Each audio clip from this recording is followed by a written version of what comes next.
the shadows. Easily amused, am I?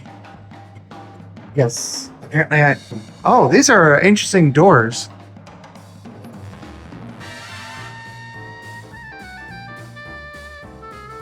Looks like it's being guarded by a creepy figure. I like how they put the lights on the floor, right behind plants and stuff. What is that thing? That's some crazy piece of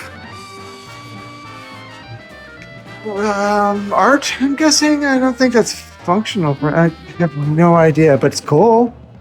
It's cool. I know that. We're here now to talk about our experience at Delusion.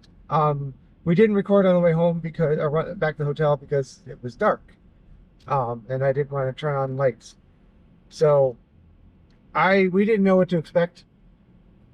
We just wanted to go in without spoilers. We just knew it was some interactive theatrical thing in a house, and that's about all we knew. But and that was very, very highly recommended. And well, I'm going to add to that. So if you have the means to go to it this year or next year, definitely an amazing experience. I wasn't sure what to expect, but it was really great. Yeah, I'm glad I went in without any spoilers. Not that there are many, because you're not allowed to film at all. Yeah. They don't take it does say that they do take your phones away from you, and it's something about checking them in, but they didn't, that was an option, so you didn't have to do it. So they did ask everyone, make sure they turn off your phone. And to be honest, you wouldn't want to film this event, because you want to actually experience it, and if you were standing there with a camera, it would just be pointless. So yeah, the whole event was amazing. It felt like you were basically living a movie. It's hard to explain, but there's all this stuff happening around you, and it's just very unique and unforgettable kind of experience. Try to stay away from like massive spoilers, I guess, but it is, as you will probably expect, a lot of improv, so everything is each time is going to be different. You have different people coming in and different answers and where people stand, and I'm sure that there is a bit of a script, but I'm assuming that there's a lot of flexibility and improv within that. They just have the structure of the story and then go from there. The VIP package was not that much more expensive, and I said I would definitely recommend upgrading to that if you're going to buy a ticket. The percentage more for the VIP over the ticket was not much.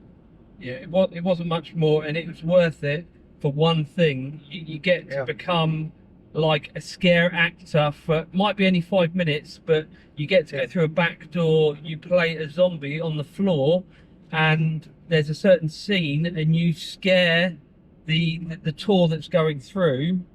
You scare them up the stairs. So you actually get costumes, and you actually become a scare actor. So for me, paying, I don't know how much, you'd have to check on the website. I think it was like $35 maybe. But you get your own private bar, which with nice seating, so you can sit and relax, have a few drinks. We don't drink, but the people who were there said that the drinks they had were really good. And it's not really giving away a whole lot, because it says in the description of the VIP package that you become part of the show. We were like, well, how does that work? What do you mean part of the show? There are some food options as well, but I had to get back to Not Scary Farm because I was going again that night.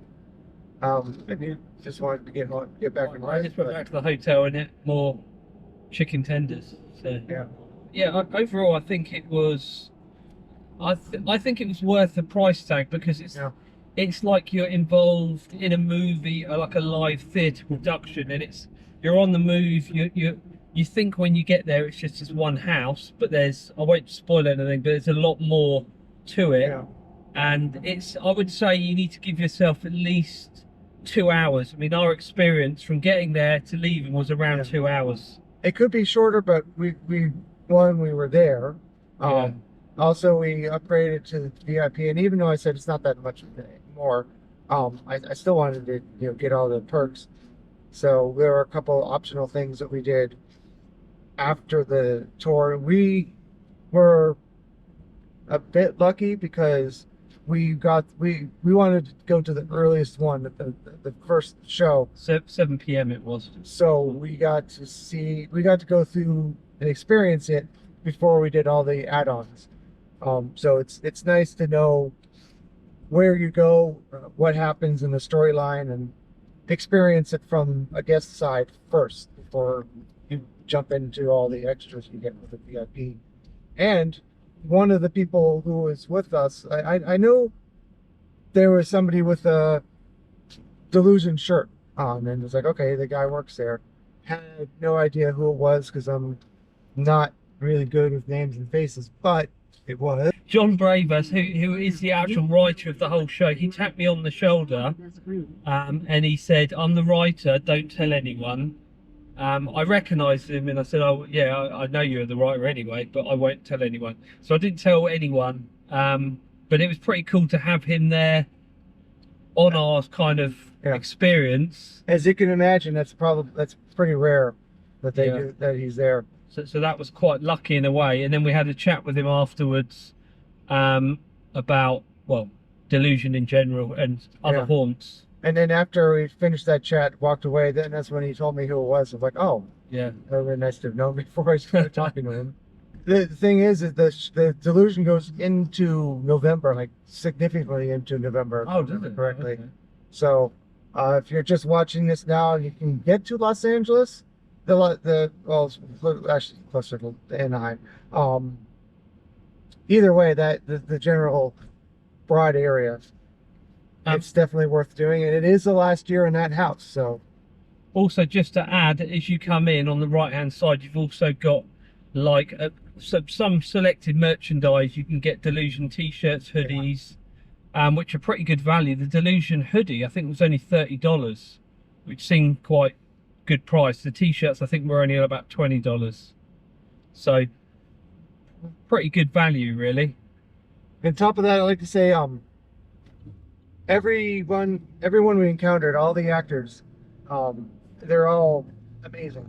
I mean, I guess it's near Los Angeles, so they have a talent pool, but everyone played their part extremely well with improv and just sticking to the story. Just really helped with the immersive experience. And so, again, just like it was recommended to me, I definitely recommend it if you can do it.